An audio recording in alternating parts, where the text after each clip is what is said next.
Assalamu alaikum everyone, welcome back to my channel Struggle Life Story. সবাই কেমন আছেন? আল্লাহর রহমতে আমি ভালো আছি।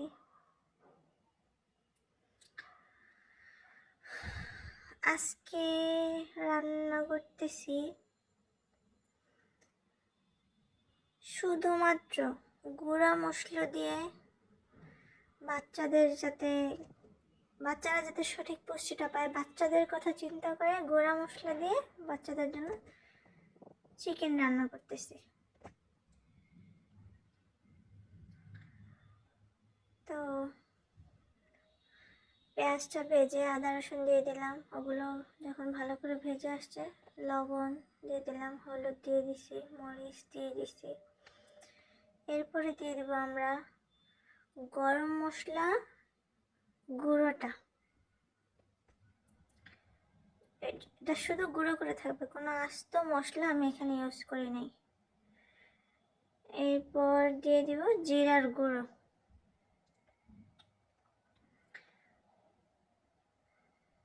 এরপরে দিয়ে দিব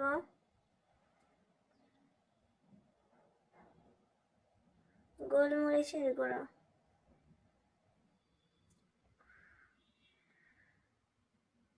তো গোলমরিচও গুঁড়ো করে দিয়েছি, জিরাটাও একবারে গুঁড়ো করা, আর গরম মশলাগুলো সবগুলো গুঁড়ো করা যেটা ওইটা ইউজ করছি।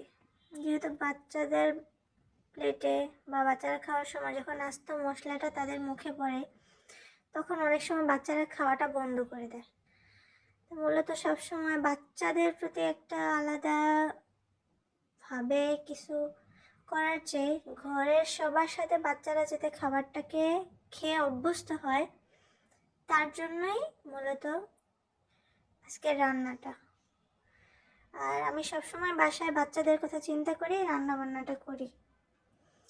বাচ্চাদের মুখের স্বাদ এক এক সময় এক একটা হয়, অসুস্থ থাকে। আর এখন তো একটু ঠান্ডা ঠান্ডা পড়তেছে, সব বাচ্চাদেরই জ্বর জ্বর ভাব, মুখের রুচিটা চেঞ্জ হইতেছে, যার জন্য নাকি এভাবে ট্রাই করা।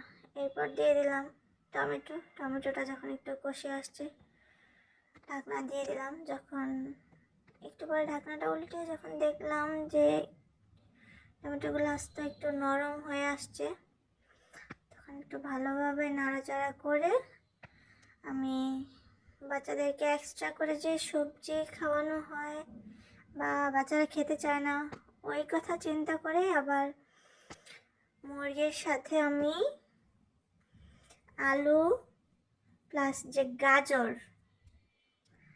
গাজরটা অ্যাড করে দিছি, যাতে বাচ্চারা আলাদা করে যে খাবারটা খেতে চায় না একটার ভিতরেই যাতে এমনভাবে খাওয়াটা তৈরি করা যাতে একটার ভিতরেই সবটা থাকে, বাচ্চারা যাতে সঠিক পুষ্টিটা অল্প খাবারের মধ্যেই পায়। সবসময় আমরা এটা চিন্তা করা লাগবে। তো ওই জন্যই আর কি এভাবে সবজি দেওয়া। তো আপনারা চাইলে আরও কয়েকটা সবজিও অ্যাড করতে পারেন। গাজর তো বাচ্চাদের জন্য খুবই ভালো, এই জন্য আমি এখানে নতুন আলু সাথে গাজর অ্যাড করে দিছি যাতে চিকেনটার সাথে ওরা এটাও একটু স্বাদ করে খায়। আর অনেক সময় বাচ্চারা ঝোল ঝোল তরকারির চেয়ে ভুনাটা পছন্দ করে, অনেক বাচ্চা আবার ভুনার চেয়ে ঝোলটা পছন্দ করে। তো আমরা এভাবে বাচ্চাদের কথা চিন্তা করব যে বাচ্চারা যেভাবে খাবারটা খেতে পারে সঠিক পুষ্টিটা যাতে তাদের পরে শরীরে যায় ওইটা আগে আমাদের চিন্তা করা লাগবে। তো এটার কথা চিন্তা করেই সব কিছু এড করতেছি। তো এই দেখেন মাংসটা কষায় আসছে, অনেকক্ষণ ঢাকনা দিয়ে রেখেছিলাম, 10 মিনিট পর উল্টিয়ে দেখি মাংস থেকে পানিটা ছেড়ে দিচ্ছে, আলুগুলো মোটামুটি কষে আসছে, অনেকটা হয়ে আসতেছে এখন। এরপর আমি আবারও ঢেকে দেব। আমাদের মাংসটা প্রায় হয়ে আসছে, আলুগুলো সিদ্ধ হয়ে আসছে, গাজরগুলো মোটামুটি নরম হয়ে আসছে, বাচ্চাদের খাওয়ার উপযোগী এক কথা। এই তো আমাদের ফাইনাল লুক। দোয়া করবেন, ভালো থাকবেন, বাচ্চাদের টেক কেয়ার করবেন।